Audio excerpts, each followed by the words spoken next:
Ito ang DWDD 1134 kHz AM. Balita, impormasyon at musika. Ito ang DWDD AFP Radio. Boses ng Kawal Pilipino. Kayo ay nakatutok sa DWDD AFP Radio.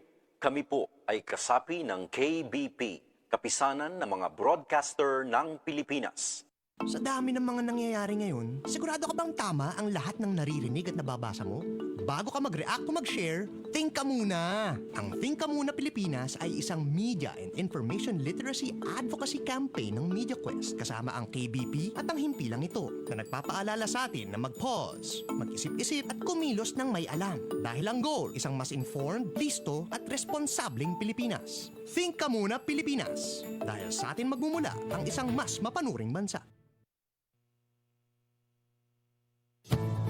This World Radio Day, we recognize how radio continues to evolve, guided by innovation and grounded in public service. With the help of artificial intelligence, radio delivers information more efficiently, improves sound quality, and supports responsible journalism.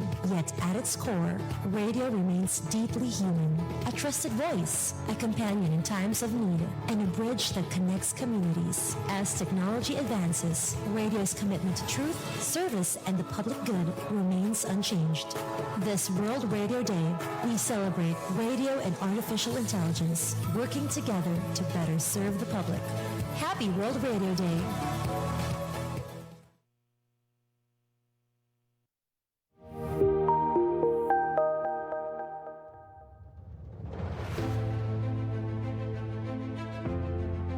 Maraming salamat po sa inyong walang sawang suporta. Isang malaking karangalan para sa ang inyong kawal production ng Media and Civil Affairs Group, Civil Military Operations Command, Armed Forces of the Philippines, na makatanggap ng Anak TV Seal Award, headed by President Elvira Yap Go. Isang parangal na binibigay sa mga programa sa telebisyon at online shows na may mataas na kalidad at itinuturing na angkop, ligtas at sensitibo para sa mga bata at pamilyang Pilipino. Kami ay patuloy na magiging ehemplo sa mga kabataan. Sisikapin po naming makapaghatid ng makabuluhang kwento kung papaano isinasabuhay ng Sandatang Lakas ng Pilipinas ang misyon nitong protektahan ang bawat mamamayang Pilipino at panatilihing ligtas ang ating minamahal na bansang Pilipinas. Maraming salamat po. To God be all the glory. Kami ang inyong kawal. Kami ang inyong kawal.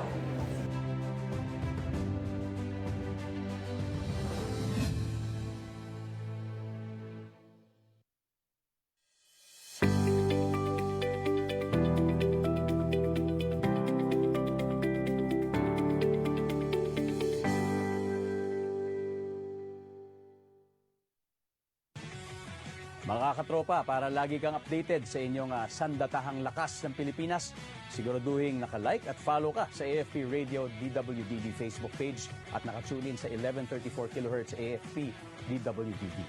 Panoorin ang weekly documentary program ng AFP Radio na Ang Inyong Kawal, Sabado alas 8 ng gabi. Simulcast po ito sa Inyong Kawal Facebook at YouTube channel. And keep up the good work sa team. Ay ang Media and Civil Affairs Group, CRS-AFP, maraming salamat po sa inyo. Mga katropa, alam mo ba na ang DWDD 1134 kHz AFP Radio ay ang opisyal na radio station ng Sandatahang Lakas ng Pilipinas na binubuo ng Army, Navy at Air Force na siyang maghahatid sa inyo ng mga balita mula sa ating Armed Forces at iba pang impormasyon. Mga katropa, hanapin at ilike kami sa Facebook, Twitter at YouTube. DWDD AFP Radio, ang boses ng Kawal Pilipino.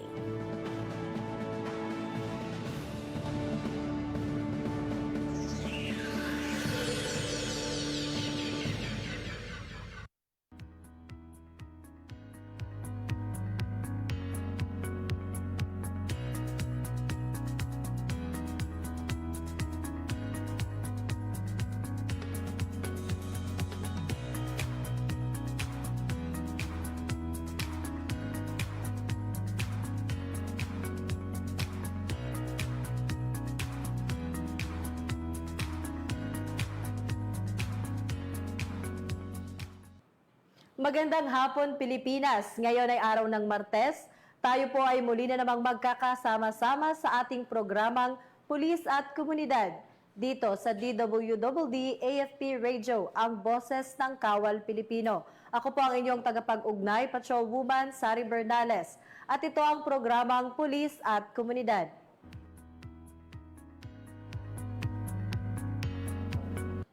Sa ngalan ng pamunuan ng Philippine National Police sa paunguna ni PNP Chief Police General Jose Melencio Nartates Jr. at sa paumuno ni President Ferdinand Bongbong Marcos Jr., kami ay maglilingkod sa bawat Pilipino at magbibigay ng tamang impormasyon sa bagong PNP para sa bagong Pilipinas, serbisyong mabilis, tapat at nararamdaman. At para sa mga nais dumulog sa inyong pambansang pulisya ng mga reklamo at sumbong, bukas ang aming tanggapan upang kayo ay matulungan. Maaari kayong tumawag sa Unified 911 o mag-text sa isumbong hotline na naka-flash sa inyong mga screen. O di kaya ay pumunta sa pinakamalapit na himpilan ng pulisya sa inyong mga lugar. Kung mayroon naman kayong sumbong o reklamo tungkol sa iilang pasaway at abusadong pulis, maaari kayong kumontak sa Integrity Monitoring and Enforcement Group o PNP IMEG. Samantala, tayo po ay nagpapasalamat sa lahat ng bumubuo ng DWDD AFP Radio. At bago po tayo magsimula, ibinabati po natin ang aming Director ng Police Community Affairs and Development Group, walang iba kundi si Police Brigadier General Vina H. Guzman. At binabati din po natin ang Command Group ng PKG. Simulan na natin ang balitaan. Aktibong nakibahagi ang Philippine National Police sa ginanap na Subic International Marathon 2026. Dito, ipinakita ng mga pulis ang kanilang suporta sa malusog na pamumuhay at aktibong pakikilahok sa community events, kasabay ng pagpapalakas ng samahan at disiplina sa loob ng PNP. Ang buong detalye ng report ay ibabalita ni Patrolman Don Brosas. Sa temang Run with Heart and Purpose, layon ng aktibidad na isulong ang pisikal na kalusugan, disiplina at mas matibay na ugnayan sa pagitan ng mga law enforcement personnel at ng komunidad. Tampok sa marathon ang iba't ibang race categories na 3 kilometers, 5 kilometers, 10 kilometers, 21 kilometers half marathon at 42 kilometers full marathon. Nagsimula ang takbuhan alas 5 ng hapon ng Sabado at nagtapos ng alas 4 ng madaling araw ng Linggo, kung saan sabay-sabay na hinarap ng mga kalahok ang hamon ng distansya, oras at pagod. Sa pagbubukas ng aktibidad, kinatawan ni Police Lieutenant General Bernard Banac, Deputy Chief PNP for Administration, si PNP Chief Police General Jose Melencio Nartates Jr. na aktibo ring nakiisa sa pagtakbo. Ang kanyang presensya ay nagbigay diin sa matibay na suporta ng PNP sa mga inisyatibong nagtataguyod ng wellness, sports development at pagpapalakas ng police community relations. Pinangunahan at sinuportahan din ang aktibidad ng Subic International Marathon sa pamamagitan ng kinatawan nitong si retired Police Brigadier General Samson Tukay, katuwang ang ex-tribe bilang organizer ng nasabing sporting event.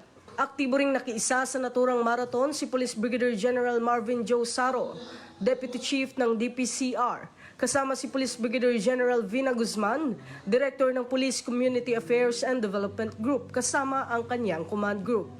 Nakiisa rin sa takbuhan si Police Brigadier General Ponce Rogelio Peñones Jr., Regional Director ng Police Regional Office 3. Ang kanilang aktibong paglahok ay sumasalamin sa kahalagahan ng physical fitness at leadership by example sa hanay ng kapulisan.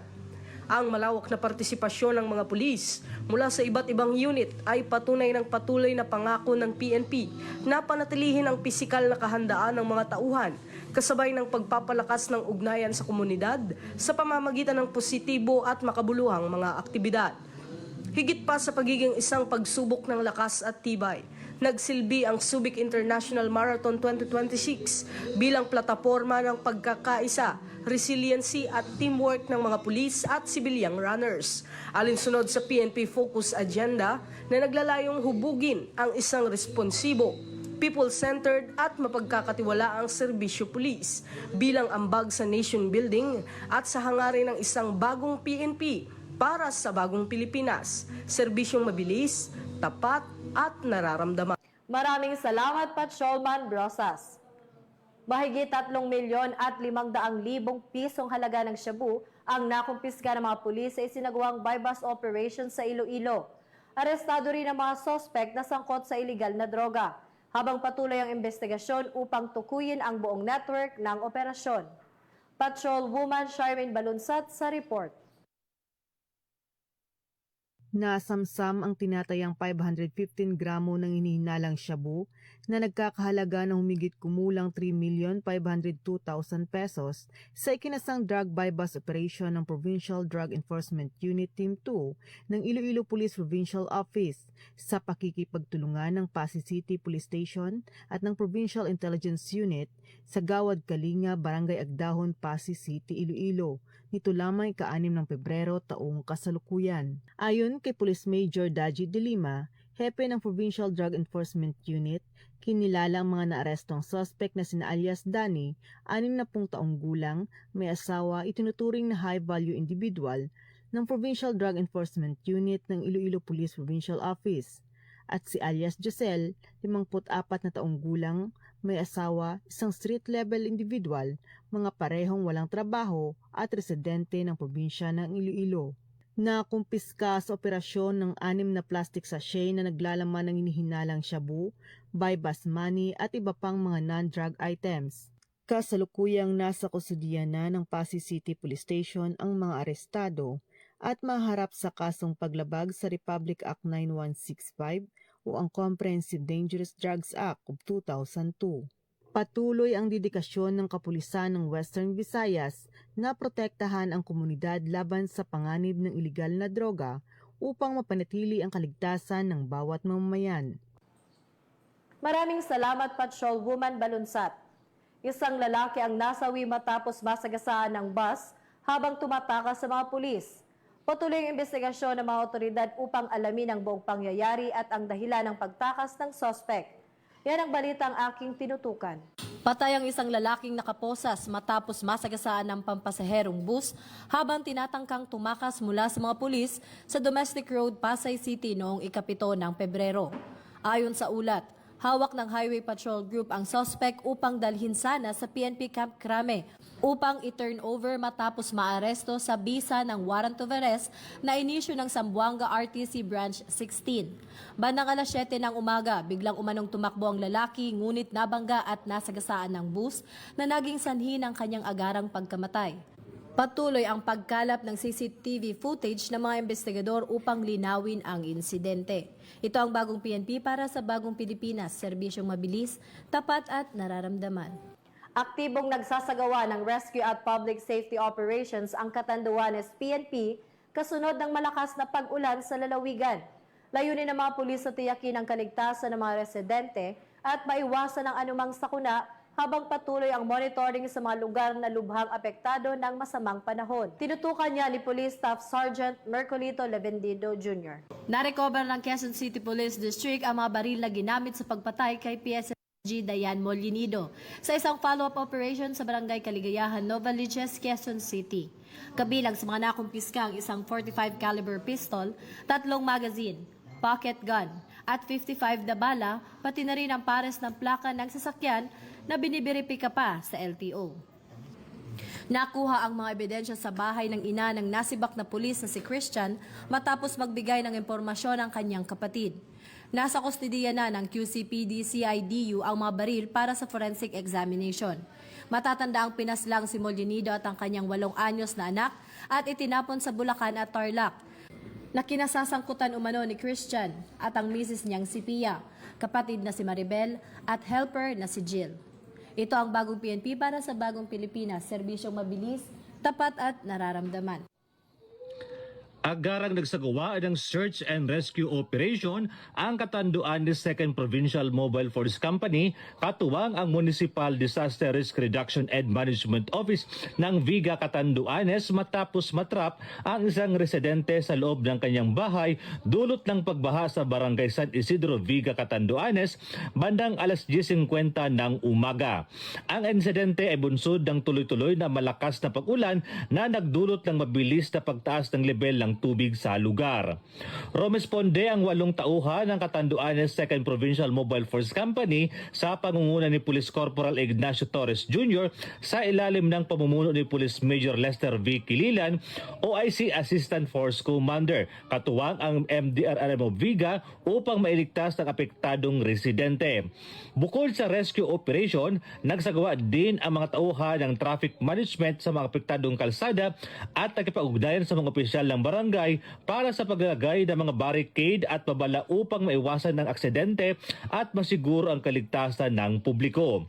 Samantala, patuloy rin ang sinasagawang monitoring at assessment ng Bato Municipal Police Station sa bayan ng Bato bunsod ng malakas na pag-ulan dulot ng shear line. Kabilang sa kanilang mga hakbang ang ground at aerial assessment ng mga pangunahing kalsada at ilog. Gayon din ang mahigpit na koordinasyon sa MDRRMO at mga opisyal ng barangay.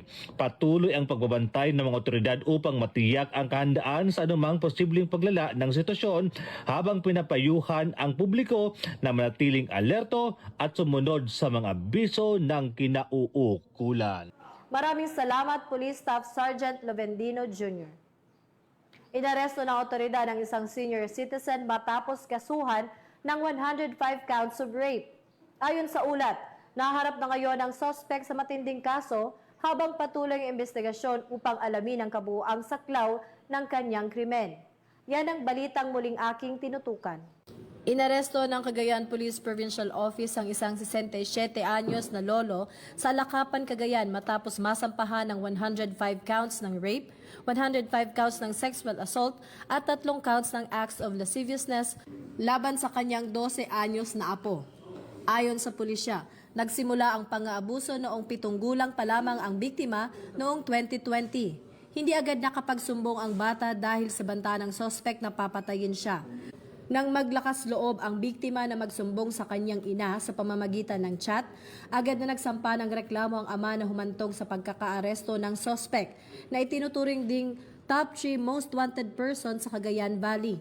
Ayon kay Pro 2 Director Police Brigadier General Antonio Maralag Jr., patuloy ang pinaigting na operasyon laban sa mga wanted sa batas upang mapanatili ang kapayapaan sa rehiyon.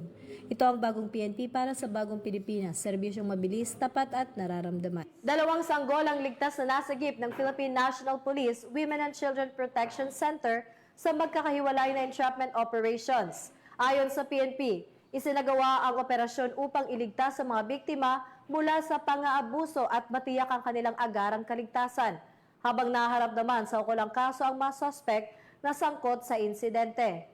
Police Corporal Sana Rose Luna magbabalita. Arestado ang 4 na suspect sa pagbebenta ng isang bagong silang at isang 3 buwang gulang na mga sanggol sa isinagawang magkahiwalay na entrapment and rescue operations ng mga operatiba ng Women and Children Protection Center o WCPC nitong nagdaang Miyerkules, February 4, 2026 sa Angeles City, Pampanga at Baliwag City, Bulacan. Naganap ang mga bentahan ng mga sanggol sa online gamit ang messaging app na ginagamit nila upang magbenta ng mga sanggol, ngunit walang kaalam-alam ang mga suspect na ang katransaksyon na nila ay ang undercover team ng PNP WCPC kung saan naaktuhang ibinibenta ang mga sanggol sa halagang 30,000 pesos at 130,000 pesos.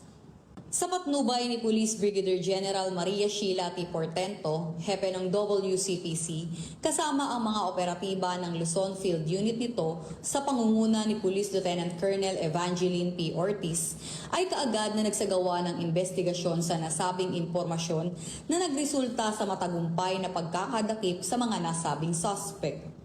Nasagip naman sa ilegal na pagbebenta ang isang 2 araw pa lamang na lalaking sanggol at isang 3 buwang gulang na babaeng sanggol mula sa kamay ng mga suspect na napag-alamang sariling ina, lolo at tita ng mga ito. Samantala, kinuna naman ng panayam ang hepe ng WCPC tungkol sa naganap na operasyon at ang mensahe nito sa mga magulang para maiwasan ang ganitong kaganapan. Sa ating mga kababayan, hindi kailanman katanggap-tanggap ang pananamantala sa ating mga kabataan sa pamamagitan ng pagbebenta o iligal na pag-aampon.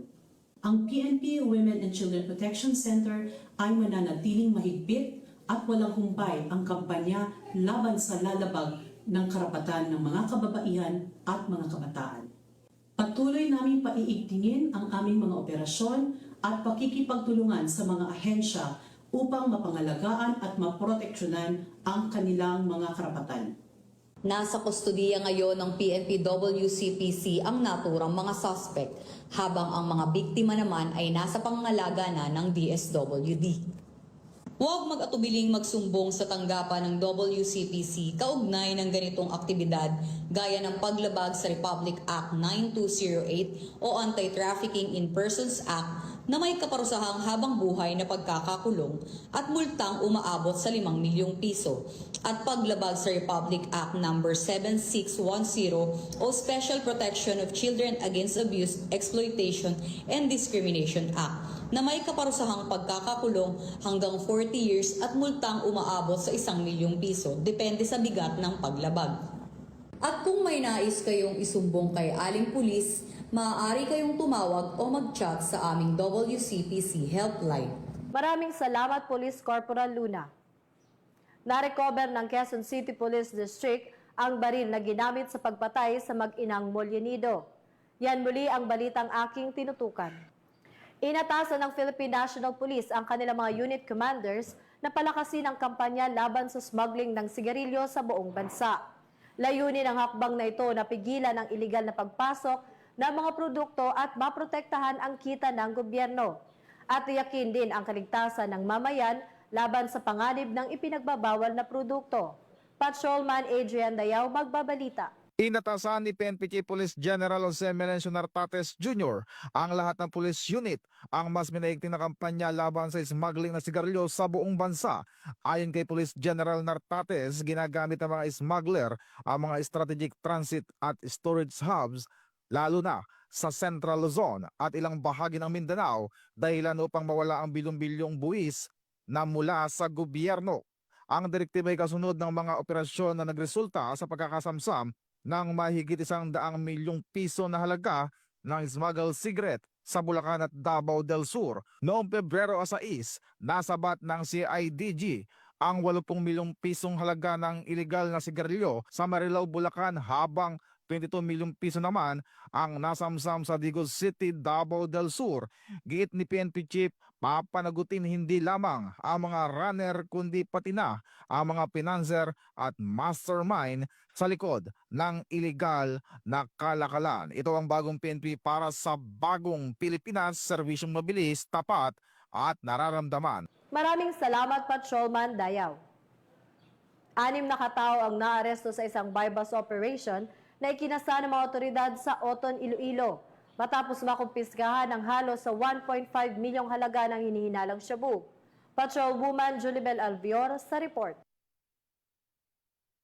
6 na individual ang matagumpay na naaresto sa ikinasang buy-bust operation ng Regional Police Drug Enforcement Unit 6 sa Zone 7, Barangay Pulo, Maestra Bita, Oton, Iloilo, dakong alas 2:01 ng hapon nito lamang 5 ng Pebrero taong kasalukuyan. Ang mga suspect ay binubuo na 3 lalaki at 3 babae nagkinilala bilang sina alias Geoffrey, 38 anyos at ang kanyang live-in partner si alias Zaza, 45 anyos na kapwa itinuturing na high-value individuals at pangunahing target ng operasyon ng residente ng Barangay Hibawan Norte, Mandurriao, Iloilo. Kasama rin sa mga naaresto sina alias Mark, 28 anyos, high-value individual, main target, alias Fortunato, 36 anyos, street-level individual, alias Shaza, 27 anyos, dalaga, street-level individual, na pawang residente ng Barangay Hibawan, Pavia, Iloilo, at alias Sydney, 37 anyos, may asawa at residente ng Barangay Pulo, Maestra Bita, Oton, Iloilo. Ayon kay Police Major Marvin Villanueva, Deputy Chief ng RPDEU 6, una umanong itinanggi ni alias Geoffrey ang pagbibenta ng iligal na droga, subalit sa isinagawang masusang investigasyon ay inamin ito ng mga iligal na drogang na-recover ay dinala unyati ng kanyang kaibigan sa nasabing lugar. Ayon pa kay Police Major Marvin Villanueva, sinabi niyang umabot ang halos 1 buwan ng isinagawang surveillance at monitoring na naisakatuparan ang operasyon. Dagdag pa niya, nagsimula ang pagmamanman sa Mandurriao, Iloilo kung saan dating naninirahan ng mag-live-in partner, ngunit lumipat ang mga ito sa Oton matapos mapansin ang ginagawang pagbabantay sa kanila. Bukod sa mag-live-in partner, 4 pa sa mga naaresto ang itinuturing na aktibong sangkot sa pamamahagi ng iligal na droga. Sa buy-bust operation, nabilhan si alias Geoffrey ng isang sachet ng hinihinalang shabu kapalit ng 14,000 pesos by bust money mula sa isang police pusher buyer. Sa kanyang pagkakaaresto, nakuha ang 5 jumbo sachet at isang nut type plastic na may laman ding hinihinalang shabu. Tigi isang sachet din ng illegal na droga ang na-recover mula kina alias Shaza, Sydney, Mark at Fortunato. Nasamsam din sa lugar ang isang digital weighing scale, aluminum foil, mga lighter, bunting na may residue, at iba pang drug paraphernalias. Nasa humigit kumulang 220 gramo ang kabuang bigat ng mga nakumpiskang hinihinalang shabu na may estimated standard drug price na 1,496,000 pesos. Sa kasalukuyan na sa kustudiya ng Oton Municipal Police Station ang mga suspect at maharap sa kasong paglabag sa Republic Act 9165 o Comprehensive Dangerous Drugs Act of 2002. Ang matagumpay na buy-bust operation na ito ay patunay ng patuloy at masusing kampanya ng kapulisan laban sa illegal na droga sa rehiyon, isang malaking hakbang upang mapigilan ang pagkalat ng ipinagbabawal na gamot sa komunidad. Maraming salamat, Patrolwoman Albior. 6 na Chinese national ang naaresto matapos salakay ng mga otoridad ang isang iligal na pabrika ng sigarilyo, habang mahigit sa 60 na Pilipino ang nasagip sa operasyon. Ayon sa pulisya, iniimbestigahan na ang lawak ng iligal na operasyon at ang posibleng paglabag sa iba't ibang batas. 6 na Chinese nationals ang inaresto matapos i-raid ang 2 iligal na pabrika ng sigarilyo sa barangay Panipuan, Mexico, Pampanga, kung saan mahigit 60 Pilipino biktima ng human trafficking ang nasagip. Ayon kay DILG Secretary John Vic Remulla, ang mga Pinoy ay pinangakuan ng mahigit sa 15,000 peso na sahod kada buwan pero pinagtrabaho sa inhumane na kondisyon ng hindi pa sinesweldohan. Sa loob ng isang buwan, tinatayang 4.5 bilyon ang halaga ng iligal na sigarilyong nagawa at karamihan ay naipagbili na sa merkado. Nasamsam din ng mga otoridad ang makinang pang-pack ng sigarilyo, bulto-bultong produkto, peking BIR stamps at packaging materials. Sinabi ng PNP na maaaring konektado ito sa mga naunang nasamsam sa Batangas at Malabon noong December 2025 at January 2026. Binanggit ni Remulla na base sa intelligence, 2 kongresista mula Luzon ang mastermind ng operasyon, ngunit tumangging ibunyag ang kanilang pangalan. Naharap ang mga suspect sa reklamong human trafficking at agricultural sabotage habang nagpapatuloy ang investigasyon at follow-up operations. Ito ang bagong PNP para sa bagong Pilipinas. Serbisyong mabilis, tapat at nararamdaman. Magbabalik po ang programa makalipas ng ilang paalala. Ang PNP Anti-Cybercrime Group ay patuloy na nagsikap sa laban kontra cybercrime.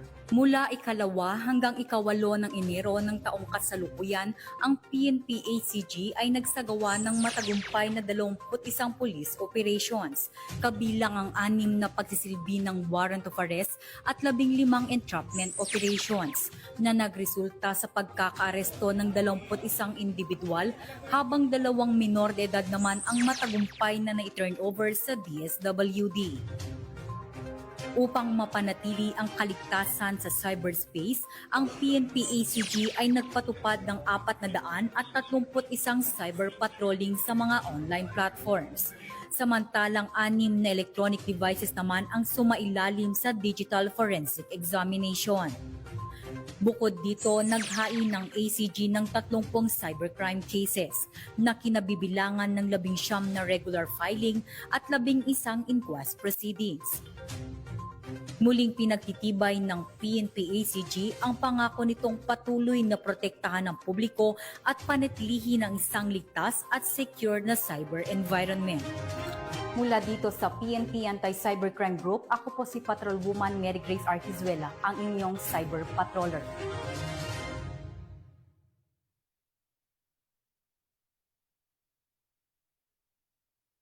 At sa pagpapatuloy ng ating balita, muling nadakip ang isang lalaking kakalaya lamang mula sa kulungan matapos masangkot na naman sa isang buy-bust operation sa Cagayan de Oro City.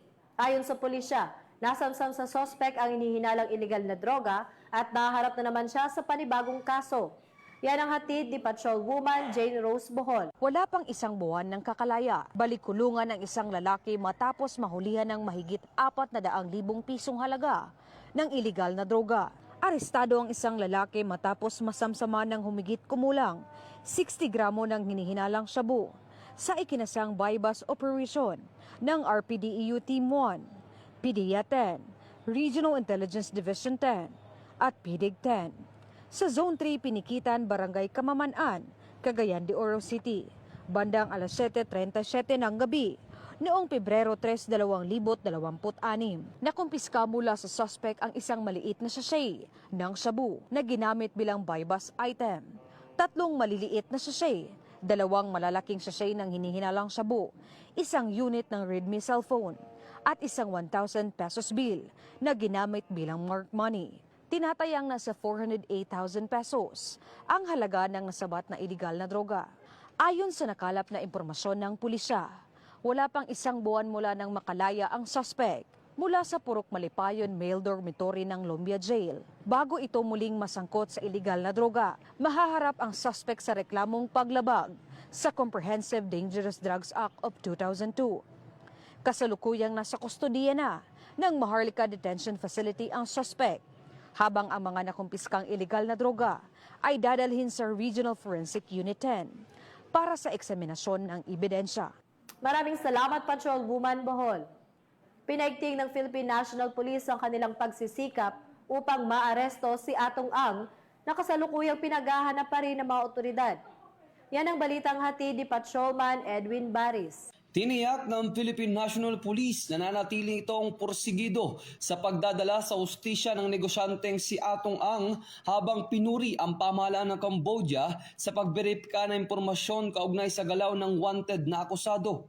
Ayon kay PNP Chief Police General Jose Melencio Nartates Jr., patuloy ang koordinasyon ng PNP sa iba't ibang ahensya ng gobyerno at mga bansa upang matunton ang posibleng kinaroroonan ni Ang sa kabila ng mga hamong dulot ng lawak ng kanyang mga mapagkukunan. Binigyan din ni Police General Nartates ang tulong ng Cambodia ay patunay ng matibay na ugnayan ng dalawang bansa sa larangan ng law enforcement at paghahatid ng katarungan. Pinalalakas din ng PNP ang koordinasyon sa iba pang mga bansa upang mapigilan ang paggalaw ng suspect at tuluyang maaresto. Si Ang at ilang pang individual ay naharap sa mga kasong kidnapping with homicide, kidnapping at serious illegal detention kaugnay na investigasyon sa pagkawala ng mga sabongero. Nagalok ang pamahalaan ng 10 milyong pabuya para sa impormasyong magtuturo sa kanyang pagkakadakip. At yan ang mga balitang nakalap ng ating mga PNP correspondents. Magsama-sama po tayong muli sa susunod na Martes, dito pa din sa programang Pulis at Komunidad. Dito sa DWDD AFP Radio, ang boses ng Kawal Pilipino. Mula po dito sa tanggapan ng tagapag-ugnay ng Pambansang Pulisya, ako po si Patrolwoman Sari Bernales. At ito ang bagong PNP para sa bagong Pilipinas. Serbisyong mabilis, tapat at nararamdaman. At ito ang Pulis at Komunidad.